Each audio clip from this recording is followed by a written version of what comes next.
Been using the same kind of camera for a really long time and you're thinking, should I upgrade? I think I should upgrade. Or you're one of those people who sees other people using really good cameras and you're like, man, I know that if I had that camera, I'm going to be amazing at photography. Don't worry, we've all had these thoughts. But I want to tell you, they ain't true. Hey, I'm Josh and this is Frame Hungry, where we're all about photo and cinema, but without all of that technical nonsense. You like the sound of that, you like the sound of me, and let's get on to when you should be upgrading your gear. Look, it's no secret that camera gear is hella expensive. It makes the choice of upgrading your gear, your lens, or your everything else really difficult. Do I pick a camera bag this week, or do I get a strap or a tripod or this, that, the other thing? Here's the truth that I really believe. Your camera doesn't really matter. For example, this is a Canon 600D.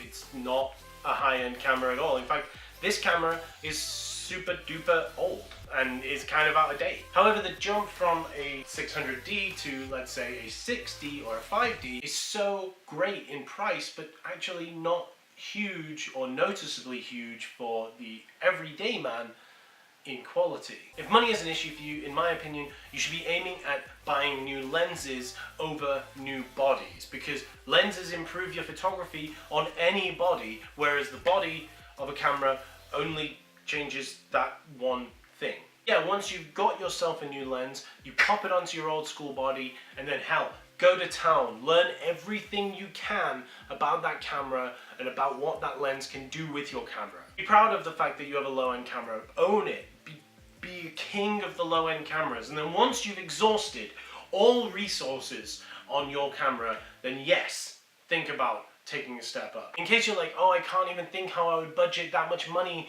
to be able to buy a professional camera. Once you've been paid for a shoot 3 times, keep all of those 3 shoot money income, keep it in a pot, and then hopefully you'll have a nice little savings bundle for you to start going and buying your new camera. You've got your savings all sorted out and you're like, hey, I have enough money. I could go buy a full frame camera, I could go buy a professional camera right now. Well then, here are some things that you want to consider if you've never ever bought a high-end camera before. Full disclosure, I asked all of my friends who own full frame cameras what they think are the important things.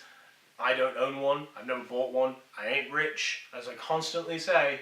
So here is what they recommend, and I'm just telling it to you. If you're going to be filming, make sure you check the FPS limit on the camera. If you can go from 24 to 120, that's pretty cool, because it means that you can actually shoot B-roll that's going to be slow-mo, and you can shoot like really nice steady shots. I know that sounds really technical, but basically 24 is like cinema standard, and then 60 is like a little bit faster and smoother than that. That's like video game standard, and then 120 FPS is like, it's like super smooth.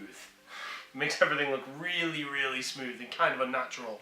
But when you slow it down again from 120 down to 24, it makes everything look quite nice. Obviously, if it can film in 4K, that's great. Canon cameras don't film in 4K, so there's a word of warning for you. Personally, I don't care about 4K. I've never cared about 4K. I think it's just a big waste of space, especially when you're putting it up on YouTube. But that's down to you. Is it a high-end camera that's a full frame sensor, or is it a cropped sensor? Yes, there are still high-end cameras that have cropped sensors, so please be wary of that.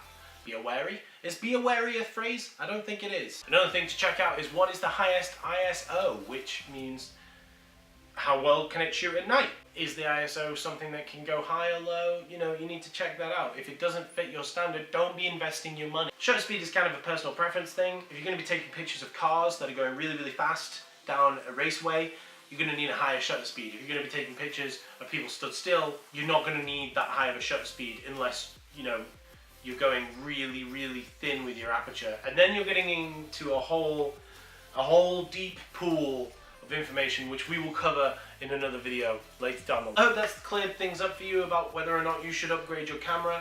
If you have any more questions, you can go into the comment section below and ask me, because I'm willing to help. I really am. As angry as I sound right now. If you like what you saw here and you want to see more from me, you can go over to my Instagram right there. You just scan that, scan it with your stories, and then boom, you're following me, and that would be lovely. And if you're new here and you want to see more from me next week and the week after and the week after, go ahead and subscribe, because that means the world and it shows that you like the video. But until next time, I am Josh and this has been Frame Hungry. Peace!